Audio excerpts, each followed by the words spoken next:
ಇದೆಲ್ಲದರ ನಡುವೆ ಈಗ ದರ ಏರಿಕೆ ಆಗಿರೋ ಬಗ್ಗೆ ಸುದ್ದಿ ಬರ್ತಾ ಇದೆ. ಈಗಾಗಲೇ ನಂದಿನಿ ಉತ್ಪನ್ನಗಳ ತುಪ್ಪ ಈಗ ದರ ಹೆಚ್ಚಳ ಮಾಡಲಾಗಿದೆ ಅಂತ ಮಾಹಿತಿ ಲಭ್ಯವಾಗ್ತಾ ಇದೆ. ರಾಜ್ಯದಲ್ಲಿ ಗ್ರಾಹಕರಿಗೆ KMF ನಂದಿನಿ ಸ್ವಲ್ಪ ಬಿಸಿಯನ್ನು ಮೂಡಿಸ್ತಾ ಇದೆ. ಬೆಣ್ಣೆ ದರ ಹೆಚ್ಚಾಗಿದೆ, ತುಪ್ಪದ ದರ ಹೆಚ್ಚಳವಾಗಿದೆ. ನಾಳೆಯಿಂದಲೇ ಪರಿಷ್ಕೃತ ದರ ಜಾರಿಯಾಗುತ್ತೆ. ರಾಜ್ಯದಲ್ಲಿ ಗ್ರಾಹಕರಿಗೆ ಮತ್ತೊಂದು ದರ ಏರಿಕೆ ಬಿಸಿ ಈಗ ಮೂಡ್ತಾ ಇದೆ. KMF ಉತ್ಪನ್ನಗಳ ಪೈಕಿ ನಂದಿನಿಯ ತುಪ್ಪ ಮತ್ತು ಬೆಣ್ಣೆ ದರ ಏರಿಕೆ ಆಗಿದೆ ಅನ್ನೋ ಬಗ್ಗೆ ಮಾಹಿತಿ ಲಭ್ಯವಾಗ್ತಾ ಇದೆ.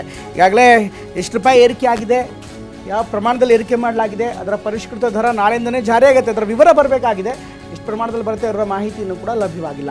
ಈಗಾಗಲೇ ಎಲ್ಲ ಬೆಲೆಗಳನ್ನು ನೋಡ್ತಾ ಇದ್ದರೆ ಸಾಕಷ್ಟು ವರ್ಷಗಳಿಂದ ಇಷ್ಟು ಬೆಲೆ ಏರಿಕೆ ಆಗ್ತಾ ಇರುವಂಥ ಮಾಹಿತಿ ಲಭ್ಯವಾಗಿದೆ. ಆದರೆ ಈಗಾಗಲೇ ಬೇರೆ ಬೇರೆ ಉತ್ಪನ್ನಗಳು ಕೂಡ ದರ ಏರಿಕೆ ಆಗಿದ್ದು. ಇದರ ಜೊತೆಗೆ ಈಗ ಉತ್ಪನ್ನಗಳ ದರ ಏರಿಕೆಗಳನ್ನು ಕಂಪೇರ್ ಮಾಡಿದ್ರೆ ಇದೆಲ್ಲವೂ ಕೂಡ ದಿನೋಪಯೋಗಿ ವಸ್ತುಗಳು. ಹೀಗಾಗಿ ಇಂಥ ವಸ್ತುಗಳಲ್ಲಿ ಮತ್ತೆ ದರ ಏರಿಕೆ ಆದರೆ ಸಹಜವಾಗಿ ಜನರಿಗೆ ಸಮಸ್ಯೆ ಆಗುತ್ತೆ.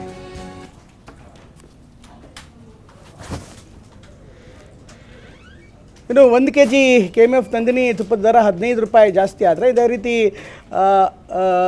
700ರಿಂದ 715 ರೂಪಾಯಿ ಆಗ್ತಾಯಿದೆ. ಇನ್ನು ಬೆಣ್ಣೆ ದರ 610ರಿಂದ 660ಕ್ಕೆ ಹೆಚ್ಚಳವಾಗಿದೆ. ಈಗಾಗಲೇ ಅದರ ಕಂಪ್ಯಾರಿಸನ್ ಬರ್ತಾ ಇದೆ, ಎಷ್ಟೆಷ್ಟು ಹೆಚ್ಚಳವಾಗಿದೆ ಅನ್ನೋದ್ರ ಬಗ್ಗೆ.